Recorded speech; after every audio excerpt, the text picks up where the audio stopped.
નમસ્કાર વિદ્યાર્થી મિત્રો, આજે આપણે એમાઇન સંયોજનોની અંદર આગળ ચાલીએ. પહેલા એમાઇન સંયોજનોની બનાવટ વિશે અભ્યાસ કરીએ. એમાઇન સંયોજનોની બનાવટ અને પછી એમાઇન સંયોજનોના રાસાયણિક ગુણધર્મો વિશે આપણે ચર્ચા કરવાની છે. સૌથી પહેલા એમાઇન સંયોજનોની જે બનાવટ છે તો 6 પ્રકારે એમાઇન સંયોજનોને બનાવી શકાય છે. પહેલું નાઇટ્રો સંયોજનોમાંથી, બીજું છે હેલો આલ્કેનમાંથી, ત્રીજું છે નાઇટ્રાઇલ એટલે કે C ટ્રિપલ બોન્ડ N માંથી, એમાઇડ એટલે કે CONH2 માંથી, થેલિમાઇડ આની એક ખાસ રિએક્શન છે એ હું તમને કહીશ એમાંથી, અને એના પછી હોફમેન બ્રોમાઇડ પ્રક્રિયા. આ 6 પ્રક્રિયાઓથી એમાઇડ છે એ બનાવી શકાય છે. અને શું વિશેષતાઓ છે આ પ્રક્રિયાઓની એની એક બાય એક આપણે ચર્ચા કરીએ. સૌથી પહેલા નાઇટ્રો સંયોજનો. તો આ પ્રક્રિયા છે ને એના માટે આપણે સરળ રિડક્શન યાદ રાખશું કે ભાઈ આજે NO2 સમૂહનું રિડક્શન થઈ અને ત્યાં NH2 થાય છે એટલે નાઇટ્રોમાંથી એમાઇન બને છે. આ પ્રક્રિયા બે રીતે કરી શકાય. એક તો SN+HCl અથવા Fe+HCl ની હાજરીમાં પ્રક્રિયાથી એમાઇન બને છે, અને બીજું H2 અને પેલેડિયમ, નિકલ કે પ્લેટિનમ જેવા સૂક્ષ્મ વિભાજિત ઉદ્દીપકની હાજરીમાં હાઇડ્રોજનીકરણ પ્રક્રિયા કરી એટલે કે રિડક્શન પ્રક્રિયા કરી અને એમાઇન છે એ બનાવી શકાય. ઉદાહરણ તરીકે આપણે લઈએ કે નાઇટ્રોબેન્ઝીન કે જેનું H2PD ઇથેનોલ ની અંદર પ્રક્રિયા કરવામાં આવે તો NO2 માંથી NH2 એટલે કે ઓક્સિજન દૂર થાય ને હાઇડ્રોજન ઉમેરાય છે. ઇટ મીન્સ કે આ રિડક્શન પ્રક્રિયા થઈ. આ જ પ્રક્રિયાનો બીજો માર્ગ છે SN+HCl અથવા Fe+HCl. આ જે કન્ડિશન છે ને Fe+HCl આને સૌથી વધારે પસંદ કરવામાં આવે છે. એનું કારણ કે જ્યારે આ પ્રક્રિયા થાય ત્યારે એમાં FeCl2 બને અને એનું જળ વિભાજન થઈ અને HCl છે ને એ ઉત્પન્ન થાય છે.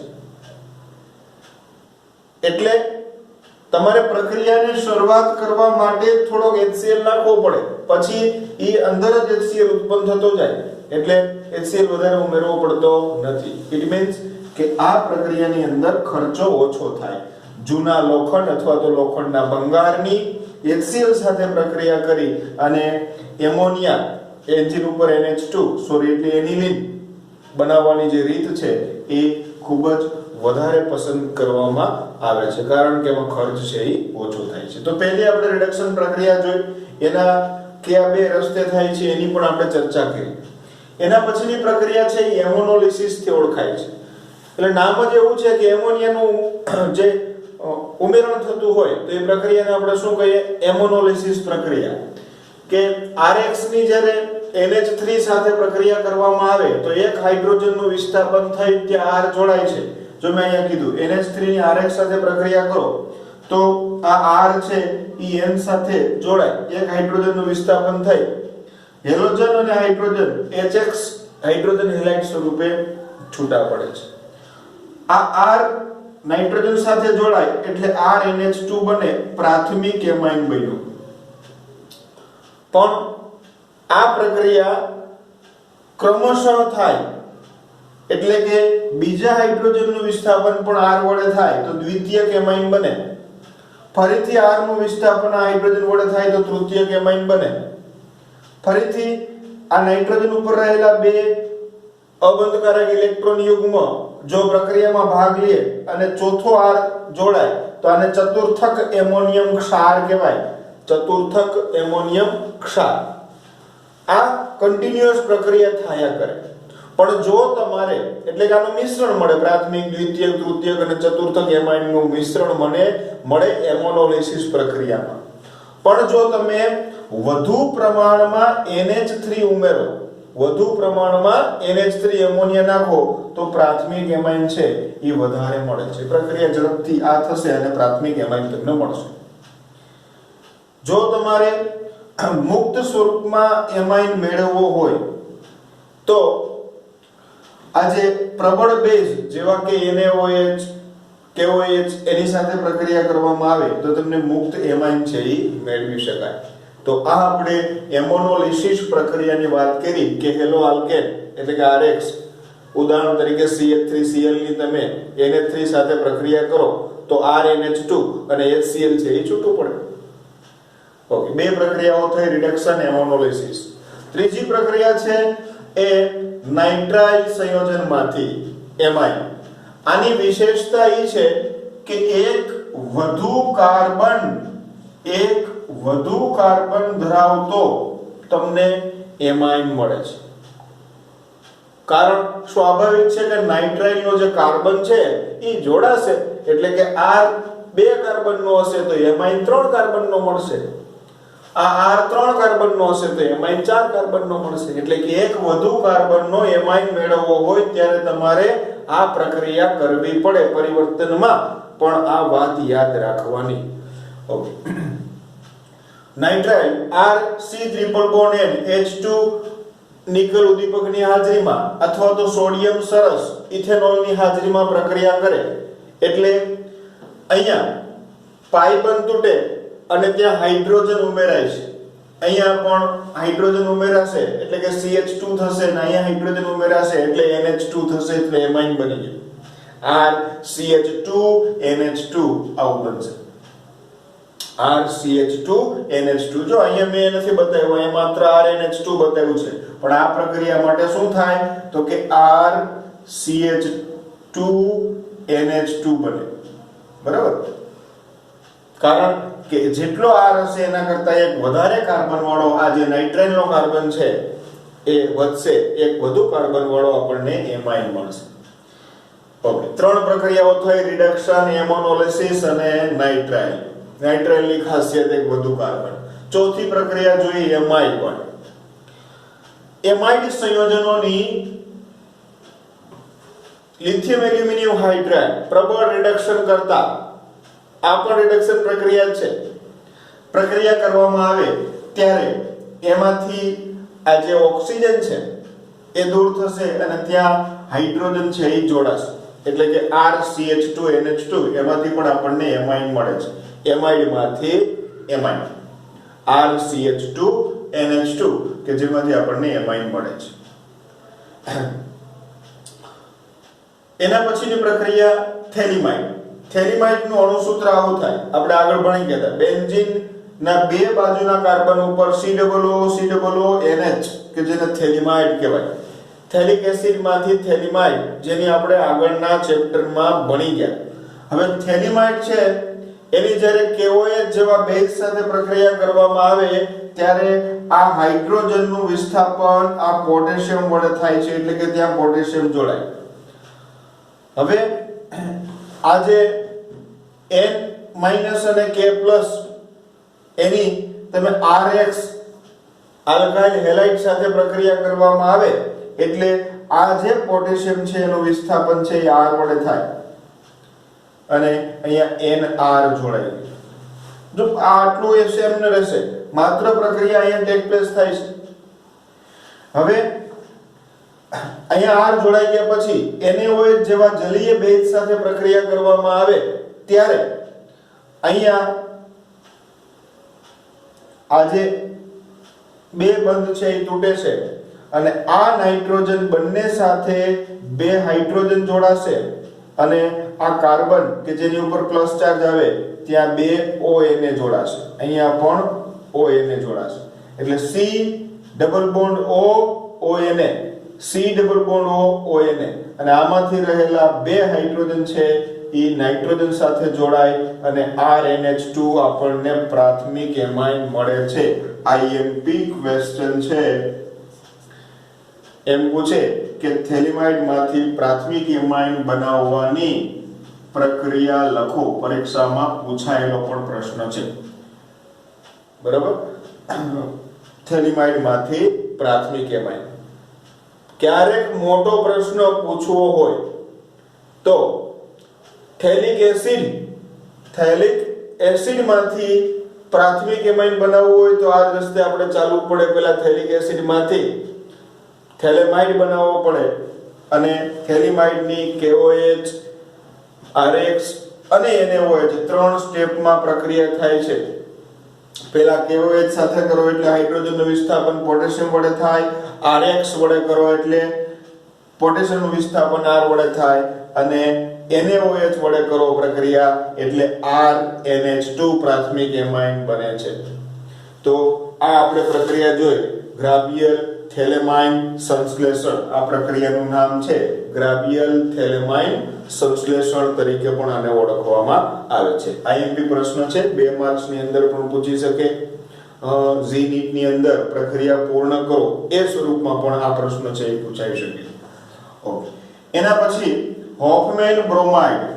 આની એક ખાસ વિશેષતા છે. અત્યાર સુધી આપણે એવી જ પ્રક્રિયાઓ જોઈ કે જેમાં એકાદ કાર્બન વધતો હોય, પણ આ પ્રક્રિયા એવી છે કે જેનાથી મળતો એમાઇન છે ને એમાં એક કાર્બન ઓછો હશે. એક કાર્બન ઓછો હશે. હોફમેન બ્રોમાઇડ, જો બ્રોમાઇડ યાદ રાખશો ને એટલે આ પ્રક્રિયા થઈ જશે. શું બનાવવાની છે તો કે એમાઇન બનાવવાની છે.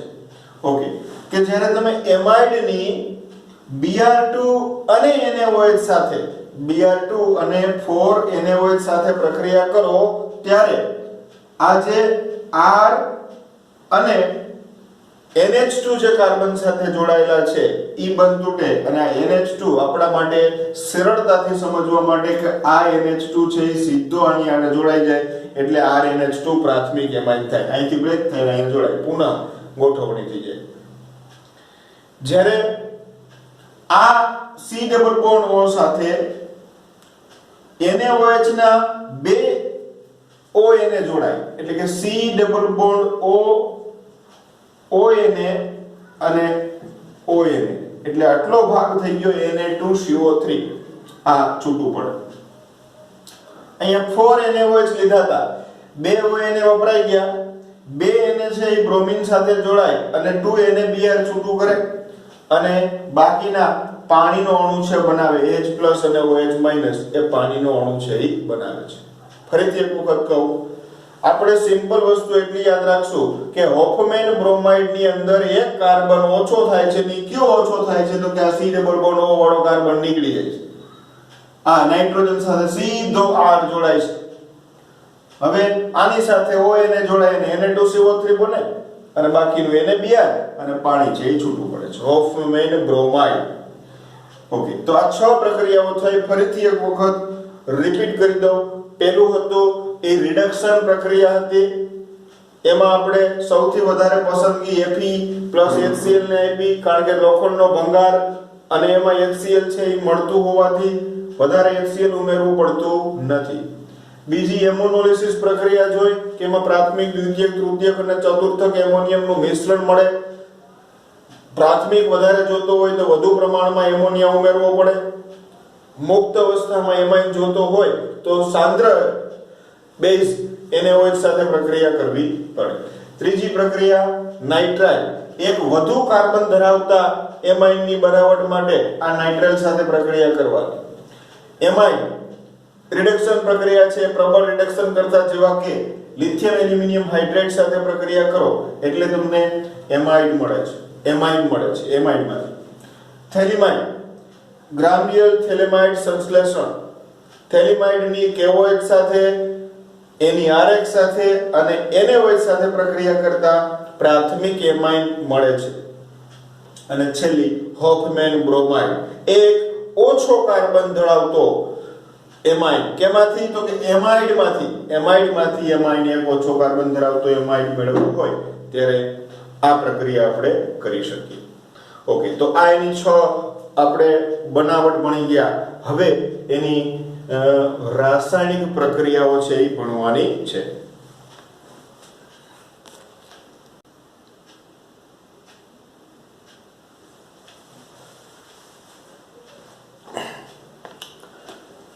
રાસાયણિક પ્રક્રિયાઓની અંદર એક મુદ્દો છે કે એમાઇન સંયોજનોની બેઝિકતા. એ હું પછીના એક લેક્ચરની અંદર તમને સમજાવીશ. બેઝિકતા જે ટેક્સ્ટ બુક ની અંદર આપેલો છે, ખાસ કરીને MCQ માટેનો મુદ્દો છે. એમાંથી MCQ છે એ વારંવાર પૂછાય છે. આમ જોઈએ તો એમાંથી એક MCQ હોય ને હોય. જેમ આપણે એસિડિકતા વિશે વાત કરી હતી લાસ્ટ કાર્બોક્સિલિક એસિડની, એ જ રીતે અહીંયા એમાઇનની બેઝિકતા વિશેનો એકાદ ક્વેશ્ચન હોય છે. Okay, alkylation. તો આપણને ખ્યાલ છે કે આલ્કાઇલ સમૂહનું જે ઉમેરણ થાય છે આ પ્રક્રિયાને આપણે આલ્કાઇલેશન કહીએ છીએ. તો એસ્ટર, એનહાઇડ્રાઇડ કે એસિડ ક્લોરાઇડ એની સાથે પ્રક્રિયા કરી અને એસાઇલેશન આપે છે, જ્યારે આલ્કાઇલ હેલાઇડ સાથે પ્રક્રિયા કરી અને આલ્કાઇલેશન આપે છે. આરએક્સ સાથે પ્રક્રિયા કરો એટલે RNH2 કે જેમાંથી એક હાઇડ્રોજનનું વિસ્થાપન થઈ અને એક આલ્કાઇલ સમૂહ જોડાય છે એને આપણે આલ્કાઇલેશન પ્રક્રિયા કહીએ છીએ. જો ફરીથી આની જ્યારે પ્રક્રિયા કરવામાં આવે તો બીજા હાઇડ્રોજનનું વિસ્થાપન થાય અને બીજો આલ્કાઇલ સમૂહ છે એ જોડાય છે. એક પહેલો આલ્કાઇલ સમૂહ જોડાણો અને ફરીથી તમે પ્રક્રિયા કરો તો હાઇડ્રોજનનું વિસ્થાપન થાય અને બીજો આલ્કાઇલ સમૂહ જોડાય છે. તો એક સિમ્પલ પ્રક્રિયા કે જેને આપણે આલ્કાઇલેશન પ્રક્રિયા તરીકે ઓળખીએ છીએ. એના પછીની બીજી જે પ્રક્રિયા છે એ એસાઇલેશન પ્રક્રિયા છે. એસાઇલ સમૂહ એટલે કે COCl બરાબર, અથવા તો COR COCH3 સમૂહ અથવા તો COR સમૂહ જો દાખલ થતો હોય જો અહીંયા, તો આવી પ્રક્રિયાને એસાઇલેશન પ્રક્રિયા કહે છે. આ પ્રક્રિયા પેરિડીન જેવા બેઝની હાજરીમાં સરળતાથી થાય છે, કારણ કે એમાઇન ની પ્રક્રિયા છે એ એનાથી વધારે પ્રબળ બેઝ જેવા કે પેરિડીનની હાજરીમાં આ પ્રક્રિયા વધારે સરળતાથી થાય છે. પ્રાથમિક અને દ્વિતીયક એમાઇન છે એ આ પ્રક્રિયા આપે છે. એરોમેટિક કે એલિફેટિક બંને એમાઇન સંયોજનો પણ આ પ્રક્રિયા આપે છે. પહેલા આપણે એસાઇલ ક્લોરાઇડ એટલે કે R-COCl સાથે પ્રક્રિયા કરીએ. એકદમ સિમ્પલ પ્રક્રિયા છે. અહીંયા કેટલા હાઇડ્રોજન છે? 2. એક હાઇડ્રોજનનું વિસ્થાપન થઈ અને આ કાર્બન સાથે જોડાય છે નાઇટ્રોજન, એટલે કે NHCOR'. આ Cl છે એ અહીંથી દૂર થશે, આમાંને એક હાઇડ્રોજન સાથે જોડાય અને HCl સ્વરૂપે દૂર થશે. એવી જ રીતે એની એનહાઇડ્રેટ સાથે જ્યારે પ્રક્રિયા કરવામાં આવે, એનહાઇડ્રેટ એટલે શું એ આપણને ખ્યાલ છે. આવી રીતે આપણે લખીએ કે R' C double bond O O C double bond O અને R'. તો આ જે બંધ અહીંથી બ્રેક થશે, આ કાર્બન એ સીધો નાઇટ્રોજન સાથે જોડાય છે એટલે NHCOR'. બાકીનો આટલો ભાગ છે અહીંયા હાઇડ્રોજન જોડાય અને RCOOH સ્વરૂપે છૂટું પડે છે. R'(COOH). એનહાઇડ્રેટ સાથે પ્રક્રિયા કરો તો આપણને NHCOR' અને એક એસિડ છે કાર્બોક્સિલિક એસિડ છે એ મળે છે. આવી જ રીતે તમે એસ્ટર સાથે પણ પ્રક્રિયા છે એ કરી શકો. તો આ પ્રક્રિયાને એસાઇલેશન પ્રક્રિયા કહેવામાં આવે છે. કોની હાજરીમાં? તો કે પેરિડીનની હાજરીમાં પ્રક્રિયા થાય છે. એરોમેટિક એમાઇન સાથે પણ પ્રક્રિયા થાય છે, જેમ કે તમે બેન્ઝીનમાઇન સાથે પ્રક્રિયા કરવામાં આવે એટલે કે બેન્ઝોઇલ ક્લોરાઇડ. અહીંયા જો તમે બેન્ઝોઇલ ક્લોરાઇડ લ્યો, બેન્ઝીન ઉપર COCl, તો પણ તમને આમાંથી આ પ્રક્રિયા થઈ અને નિપજ છે એ આપે છે. એના પછીની ખાસ પ્રક્રિયા કાર્બાઇલ એમાઇન કસોટી. આ કસોટીની એક વિશેષતા એ છે કે જે આઇસોસાયનાઇડ આપે છે. શું આપે છે? આઇસોસાયનાઇડ.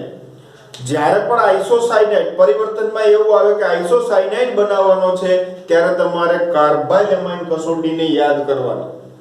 અને પ્રાથમિક એમાઇન સંયોજનો એ જ આ કાર્બાઇલ એમાઇન કસોટી આપી શકે, દ્વિતીયક કે તૃતીયક છે એ આપી શકતા નથી. માત્ર ને માત્ર પ્રાથમિક એમાઇન સંયોજનો. એનું રીઝન પણ હમણાં હું કહું તમને. કાર્બાઇલ એમાઇન કસોટીની અંદર એમાઇનની પ્રાથમિક એમાઇનની ક્લોરોફોર્મ સાથે અને પોટેશિયમ હાઇડ્રોક્સાઇડ સાથે ગરમ કરતા એમાંથી આઇસોસાયનાઇડ બને છે. શું થશે? તો કે RN ટ્રિપલ બોન્ડ C. તો એ ક્યારે બનશે? તો કે અહીંથી 2 હાઇડ્રોજન દૂર થશે અને નાઇટ્રોજન ઉપર રહેલા 2 ઇલેક્ટ્રોન યુગ્મો પણ અહીંયા આ કાર્બન સાથે નાઇટ્રોજનનો બંધ બનાવશે. અહીંથી આ હાઇડ્રોજન અને 3 ક્લોરીન છે એ છૂટા પડી જાય છે. આ ક્લોરીન છે એ 3 પોટેશિયમ સાથે જોડાય અને KCl બનાવશે અને બાકીના OH અને હાઇડ્રોજન છે અહીંથી 2 અને આ એક ત્રીજો હાઇડ્રોજન છે એ 3 OH સાથે જોડાય અને 3 મોલ H2O બનાવે છે. પણ આપણા માટે ખાસ મહત્વનો કે આ નાઇટ્રોજન સાથે આ કાર્બન ટ્રિપલ બોન્ડ થી જોડાય છે. R છે નાઇટ્રોજન સાથે જોડાયેલો છે એટલે એને આપણે આઇસોસાયનાઇડ કહેશું. અહીંયા આપણે શું કીધું હતું? નાઇટ્રાઇલ અથવા તો સાયનાઇડ, પણ પેલું જે બન્યું એને આઇસોસાયનાઇડ, નાઇટ્રાઇલ અથવા તો સાયનાઇડ કહેવામાં આવે. જ્યારે R છે એ કાર્બન સાથે એટલે કે આ Cn નો કાર્બન જો જોડાયેલો હોય R સાથે તો એને સાયનાઇડ કહેવાય. પણ આ જે Cn નો નાઇટ્રોજન છે એ જોડાયેલો હોય તો એને આઇસોસાયનાઇડ કહેવાય. બંને સંયોજનોના ગુણધર્મોમાં પણ ખૂબ જ તફાવત થઈ જાય. આઇસોસાયનાઇડ અને સાયનાઇડ એક ખૂબ જ ઝેરી છે અને એક એટલું ઝેરી નથી. ઓકે, કાર્બાઇલેમાઇન ફરીથી એક વખત યાદ રાખશું. શું બનાવવા માટે? તો કે આઇસોસાયનાઇડ બનાવવા માટે વપરાય છે. એમાઇન માંથી આઇસોસાયનાઇડ. ક્લોરોફોર્મ અને KOH સાથે પ્રક્રિયા કરતા આપણને આઇસોસાયનાઇડ બને. એના પછીની પ્રક્રિયા છે ને એ નાઇટ્રસ એસિડ સાથે. ખરેખર નાઇટ્રસ એસિડ છે એ કઈ રીતે ઉમેરવામાં આવે છે? તો કે NaNO2 HCl નું મિશ્રણ ઉમેરતા એમાંથી આપણને નાઇટ્રસ એસિડ એટલે કે HNO2 મળે છે. આ પ્રક્રિયા આમ તો પ્રાથમિક, દ્વિતીયક અને તૃતીયક ત્રણેયમાં આપે છે. ત્રણેય એમાઇન. આપણે પ્રાથમિક એરોમેટિક અને પ્રાથમિક એલિફેટિક એમાઇન ની ચર્ચા કરીએ તો પ્રાથમિક એલિફેટિક એમાઇન છે એ એઝોનિયમ ક્ષાર આપે છે. ડાયએઝોનિયમ N2 બને ને, RN2+Cl જેને એઝોનિયમ ક્ષાર કહેવાય, ડાયએઝોનિયમ ક્ષાર. અને એની તમે પાણી સાથે પ્રક્રિયા કરો તો આલ્કોહોલ આપે છે. જ્યારે એરોમેટિક પ્રાથમિક એમાઇનની જ્યારે નાઇટ્રસ એસિડ સાથે પ્રક્રિયા કરવામાં આવે તો એક ડાયઝોનિયમ ક્ષાર મળે છે અને જે એરોમેટિક ઓર્ગેનિક કમ્પાઉન્ડની બનાવટ માટેનો મધ્યસ્થી સંયોજન તરીકે ખૂબ જ અગત્યનો પદાર્થ છે, જેના વિશે આપણે આના પછીના લેક્ચરની અંદર ચર્ચા કરશું. ડાયઝોનિયમ ક્ષાર અને એમાંથી બનતા અગત્યના કાર્બનિક સંયોજનો. આ પ્રક્રિયા કઈ રીતે થાય છે એની આપણે ચર્ચા કરીએ કે જ્યારે RNH2 એની નાઇટ્રસ એસિડ સાથે પ્રક્રિયા કરવામાં આવે. નાઇટ્રસ એસિડ એટલે શું? તો કે NaNO2 HCl. આમાંનો જે નાઇટ્રોજન છે, નાઇટ્રોજન એ આ નાઇટ્રોજન સાથે જોડાય છે. અહીંયાથી 2 હાઇડ્રોજન દૂર થશે અને ત્રીજો જે આ બંધ, આ નાઇટ્રોજનના ઇલેક્ટ્રોન છે એ બંધમાં ભાગ લેશે એટલે એની ઉપર કેવો ચાર્જ? એવો પ્લસ ચાર્જ. ખરેખર અહીંયા શું છે? આવી રીતે છે. N triple bond N. એક નાઇટ્રોજન ઉપર પ્લસ ચાર્જ આવે છે કે જેના વધારાના ઇલેક્ટ્રોન યુગ્મો વપરાણા છે. ઓકે. અને આ HCl માંનો ક્લોરીન છે એ આ નાઇટ્રોજન સાથે જોડાય છે. આ એક મધ્યવર્તી સંયોજન છે કે જેની પાણી સાથે પ્રક્રિયા કરતા અહીંથી આ જે ભાગ છે આટલો દૂર થશે એટલે કે N2 સ્વરૂપે દૂર થાય છે અને આમાંનો હાઇડ્રોજન છે એ Cl સાથે જોડાય અને HCl બનાવશે. જ્યારે OH- છે એ R સાથે જોડાય અને એક આલ્કોહોલ બનાવે છે. ક્યારેક ક્યારેક આપણને એવું પૂછે કે એમાઇન માંથી આલ્કોહોલ બનાવવો તો આપણે આ પ્રક્રિયા કરવી પડે. કોની સાથે? નાઇટ્રસ એસિડ સાથેની પ્રક્રિયાથી આપણે આલ્કોહોલ છે એ બનાવી શકીએ છીએ. આ પ્રક્રિયા એ ઘણી વખત એમાઇન છે એનો માપનમાં પણ ઉપયોગી છે. એમિનો એસિડ અને પ્રોટીન સંયોજનોના માપનમાં પણ ઉપયોગી છે, કારણ કે અહીંથી ઉત્પન્ન થતો N2 છે ને એ ખૂબ જ માત્રાત્મક જથ્થો એનો ઉત્પન્ન થાય છે અને માટે તમે એમિનો એસિડ અને પ્રોટીન સંયોજનોના માપનમાં પણ આનો ઉપયોગ કરવામાં આવે છે. તો ફરીથી એક વખત કહી દઉં કે જ્યારે તમે પ્રાથમિક એલિફેટિક એમાઇન, જો કેવો લેવાનો, એલિફેટિક એમાઇન લ્યો ત્યારે તમને વચ્ચે એક ડાયઝોનિયમ ક્ષાર અને પાણી સાથે પ્રક્રિયા કરતા આલ્કોહોલ મળે છે. N2 છે એ સારા એવા પ્રમાણમાં મુક્ત થાય છે અને એમિનો એસિડ અને પ્રોટીનની માત્રાત્મક જથ્થાના માપન માટે પણ આ પ્રક્રિયાનો ઉપયોગ થાય છે. એરોમેટિક પ્રાથમિક એમાઇન હોય એની પ્રક્રિયા છે એ આપણે પછીના લેક્ચરની અંદર જોશું. હવે એક હિન્સબર્ગ પ્રક્રિયક છે. હિન્સબર્ગ પ્રક્રિયક બેન્ઝીન સલ્ફોનાઇલ ક્લોરાઇડ, જેનું નામ છે બેન્ઝીન સલ્ફોનાઇલ ક્લોરાઇડ. આ એવો પ્રક્રિયક છે કે જે પ્રાથમિક, દ્વિતીયક અને તૃતીયક એમાઇનની પરખ માટે વપરાય છે. પ્રાથમિક, દ્વિતીયક અને તૃતીયક એમાઇનની પરખ માટે. હવે કઈ રીતે પરખ કરે છે એના વિશે આપણે થોડીક ચર્ચા કરીએ. સૌથી પહેલા તો આપણે એનું જે બંધારણ છે ને એ જોઈ લઈએ કે બેન્ઝીન સલ્ફોનાઇલ ક્લોરાઇડ, બેન્ઝીન એટલે C6H5 છે, SO2Cl આવું એનું અણુસૂત્ર થાય છે. C6H5SO2Cl એ હિન્સબર્ગ પ્રક્રિયકનું સૂત્ર છે. આની તમે પ્રાથમિક એમાઇન સાથે પ્રક્રિયા કરો RNH2 સાથે, તો શું થાય છે કે એક હાઇડ્રોજન અહીંથી દૂર થશે, અહીંથી એક ક્લોરીન દૂર થશે. અહીંયા આ નાઇટ્રોજન જોડાઈ જાય, એક હાઇડ્રોજન વયો ગયો એટલે NHR. હવે અહીંયા એક હાઇડ્રોજન છે એ આ SO2 ની હાજરીને લીધે આ હાઇડ્રોજન છે એ એસિડિક છે અને એસિડિક હાઇડ્રોજન હોવાથી આ દ્રાવણ સરળતાથી આલ્કલીમાં દ્રાવ્ય થાય. એટલે તમને મેં બેન્ઝીન સલ્ફોનિક એસિડ આપ્યું, બેન્ઝીન સલ્ફોનાઇલ ક્લોરાઇડ આપ્યું છે. એમાં તમે એમાઇન નાખો, તમને ખબર નથી ઈ એમાઇન પ્રાથમિક છે, દ્વિતીયક છે કે તૃતીયક છે. જ્યારે તમે ઈ એમાઇન નાખો અને એની પ્રક્રિયા થઈ અને એનું જે તમને સોલ્યુશન મળશે ને એ દ્રાવ્ય હશે. કેવું હશે? દ્રાવ્ય.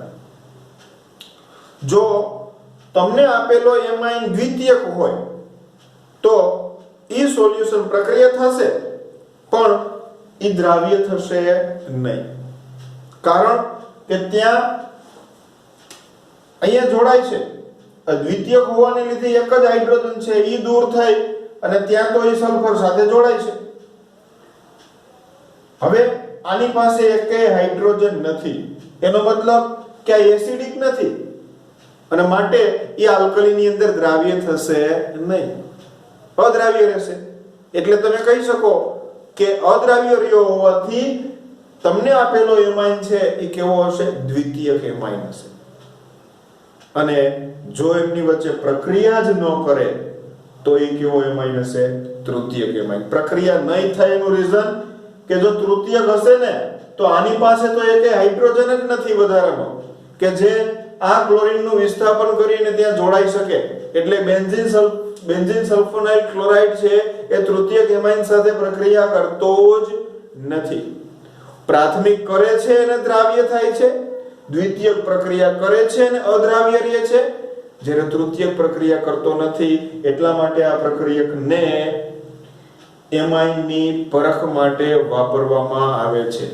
શું નામ છે એનું? Benzene sulphonyl chloride.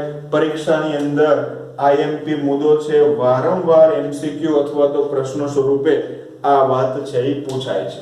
Carbyl amine પણ એટલો જ આઈએમપી ક્વેશ્ચન્સ છે અને આ નાઇટ્રસ એસિડ સાથે જે પ્રક્રિયા છે એ પણ આઈએમપી છે. આનો જે બીજો ભાગ છે એરોમેટિક વાળો એ પણ હું તમને કહીશ. ઓકે, ફરીથી એક વખત જે 1 2 3 4 5 જે આપણે એની રાસાયણિક પ્રક્રિયાઓ ભણી ગયા એના વિશે ચર્ચા કરીએ. આમ તો 6 પ્રક્રિયાઓ થાય. પહેલી જે બેઝિકતા વિશેની વાત છે એ આપણે ટેક્સ્ટ બુક માંથી જોવાની છે. એસ આલ્કાઇલેશન એટલે કે CH3 સમૂહ જોડાય છે, સિમ્પલ પ્રક્રિયાઓ, હાઇડ્રોજનનું વિસ્થાપન થઈ અને આલ્કાઇલ સમૂહ જોડાય, ફરીથી થાય તો બીજા હાઇડ્રોજનનું વિસ્થાપન થઈને આલ્કાઇલ સમૂહ જોડાય છે. એસાઇલેશન એ pyridine જેવા બેઝની હાજરીમાં થાય છે અને આ પ્રક્રિયા પ્રાથમિક અને દ્વિતીયક એરોમેટિક કે એલિફેટિક એમાઇન સંયોજનો આપે છે. એમાંથી પણ એસાઇલ ક્લોરાઇડમાંથી ક્લોરીન દૂર થાય અને ત્યાં હાઇડ્રોજન દૂર થઈ અને નાઇટ્રોજન સાથે જોડાય છે. અહીંથી હાઇડ્રોજન દૂર થશે અને COCl HCl દૂર થશે. એ જ રીતે એનહાઇડ્રેટ સાથે પ્રક્રિયા કરો તો એમાંથી પણ એક એસિડ છે એ દૂર થાય અને સેમ આપણને નિપજ મળે. કાર્બાઇલ એમાઇન કસોટી શેના માટે આપણે યાદ રાખશું કે એમાંથી આઇસોસાયનાઇડ બને છે, N ટ્રિપલ બોન્ડ C બને છે અને નાઇટ્રસ એસિડ સાથે જ્યારે પ્રાથમિક એમાઇનની કસોટી કરવામાં આવે ત્યારે એક મધ્યવર્તી ડાયઝોનિયમ ક્ષાર અને એની પાણી સાથે પ્રક્રિયા થઈને પ્રાથમિક આલ્કોહોલ બને છે. હિન્સબર્ગ પ્રક્રિયક જે પ્રાથમિક દ્વિતીયક અને તૃતીયક એમાઇનની પરખ માટે થાય છે, પ્રાથમિક એમાઇન સાથે પ્રક્રિયા કરતા એ દ્રાવ્ય આલ્કલીમાં દ્રાવ્ય થશે, દ્વિતીયક સાથે પ્રક્રિયા કરતા તે આલ્કલીમાં દ્રાવ્ય થશે નહીં અને તૃતીયક એની સાથે પ્રક્રિયા કરતો જ નથી, બેન્ઝીન સલ્ફોનાઇલ ક્લોરાઇડ. તો આ રીતે પ્રાથમિક દ્વિતીયક અને તૃતીયક એમાઇનની પરખ માટે પણ આપણે હિન્સબર્ગ પ્રક્રિયકનો ઉપયોગ કરી શકીએ. આ બંને ભાગ છે બધી જ પ્રક્રિયાઓમાં આવી ગઈ છે. મોટા ભાગની વાત મેં તમને કહી દીધી છે. ટેક્સ્ટ બુક સાથે રાખી અને આ વિડિયો લેક્ચર જોવાનો. બોર્ડમાં લખેલી પ્રક્રિયાઓ તમને ખૂબ જ ચાર્ટ સ્વરૂપમાં ઉપયોગી થશે. આ ચાર્ટને તમે 2-3 વખત વ્યવસ્થિત લખો તો આરામથી તો ટૂંકની અંદર આ જાજી બધી વસ્તુઓ આપણે છે એ યાદ રાખી શકીએ.